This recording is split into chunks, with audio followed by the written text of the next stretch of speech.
नमस्ते। आर्यावर्त की कहानियाँ में आपका स्वागत है। हम पढ़ रहे हैं श्रीमद् भगवत गीता का 17वां अध्याय श्रद्धा त्रय विभाग योग, जिसमें भगवान श्री कृष्ण ने अब तक आहार, तप, यज्ञ और दान के प्रकार बताए हैं। श्लोक क्रमांक 23 से वे ओम तत्सत शब्द की व्याख्या करते हैं। ओम तत्सदिति निर्देशो ब्रह्मणास्त्रिविधि स्मृतः ब्राह्मणास्तेन वेदाश्च यज्ञाश्च विहिताः पुरा। शास्त्र में परब्रह्म का निर्देश ओम तत्सत यूँ 3 प्रकार से किया जाता है। उसी के निर्देश अनुसार ब्राह्मण, वेद और यज्ञ निर्मित हुए। पहले कहा गया है कि संपूर्ण सृष्टि के प्रारंभ में प्रथम ब्राह्मण ब्रह्मा से ही सृष्टि का प्रारंभ हुआ है और वेदानुसार यज्ञ द्वारा इसकी वृद्धि समृद्धि की कामना की गई है। परब्रह्म का स्वरूप ओम तत्सत इन 3 शब्दों में निहित है। अब आगे इन तीनों का कर्मयोग की दृष्टि से निरूपण किया जा रहा है। तस्मादोमित्युदाहृत्य यज्ञ दान तपः क्रियाः प्रवर्तन्ते विधानोक्ताः सततम ब्रह्मवादिनाम।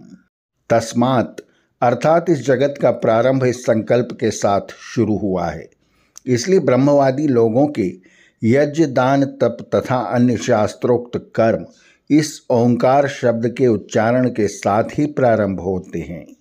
तदित्यनभिसंधाय फलम यज्ञ तपः क्रियाः दान क्रियाश्च विविधाः क्रियन्ते मोक्षकांक्षिभिः। तत् शब्द के उच्चारण से फल की आशा न रखकर मोक्षार्थी लोग यज्ञ व तपरूपी क्रियाएं व दान रूप क्रियाएं किया करते हैं। सद्भावे साधुभावे च सादित्यात् प्रयुज्यते प्रशस्ते कर्मणि तथा सच्छब्दः पार्थ युज्यते। सह अस्तित्व और साधुता अर्थात भलाई के अर्थ में सत शब्द का प्रयोग किया जाता है। हे पार्थ, इसी प्रकार सभी अच्छे कर्मों के लिए भी सत का प्रयोग होता है। यज्ञे तपसि दाने च स्थितिः सदिति चोच्यते कर्म चैव तदीर्थयम् सदित्येवाभिधीयते। यज्ञ, तप और दान में स्थिर भावना रखने को भी सत कहते हैं तथा उसके निमित्त जो भी कर्म किए जाते हैं उसका नाम भी सत है।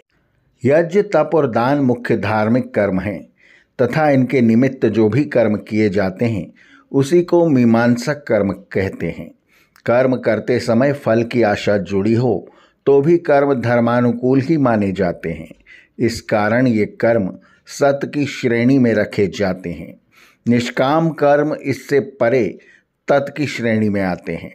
कार्य के प्रारंभ में जो ओम तत्सत संकल्प लिया जाता है उसमें दोनों प्रकार के कर्मों का संकल्प आ जाता है।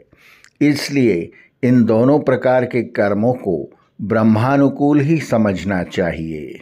अश्रद्धया हुतम दत्तम तपस्तप्तम कृतम च यत् असदित्युच्यते पार्थ न च तत्प्रेत्य नो इह। अश्रद्धा से यज्ञ किया हो, दान किया हो या तप किया हो या और कोई भी कर्म किया हो वह असत कहलाता है। वह कर्म न तो मरने पर परलोक में और न इस लोक में ही हितकारी होता है।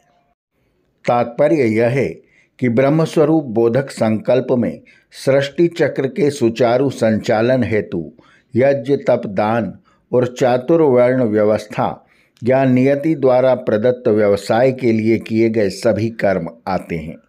अन्य कर्म जो केवल स्वार्थ और कामनाओं के वशीभूत होकर किए जाते हैं वे नहीं आते। गीता का सिद्धांत है कि जीवन में कर्म का त्याग किसी प्रकार भी संभव नहीं।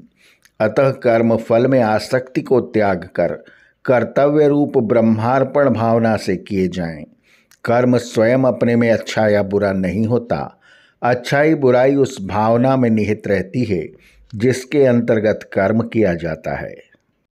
इति श्रीमद्भगवद्गीतासूपनिषत्सु ब्रह्म विद्यायां योगशास्त्रे श्रीकृष्णार्जुन संवादे श्रद्धात्रय विभाग योगो नाम 17वाँ अध्यायः। यहाँ पर श्रीमद्भगवद गीता का 17वां अध्याय समाप्त होता है। अगले अंक से हम प्रारंभ करेंगे श्रीमद् भागवत गीता का 18वां और अंतिम अध्याय मोक्ष संन्यास योग। आर्यावर्त की कहानियां चैनल को सब्सक्राइब करें और बेल आइकन के बटन को दबाएं ताकि हम जब नया वीडियो लेकर आएं तो उसकी सूचना आपको तुरंत मिल जाए। धन्यवाद। नमस्ते।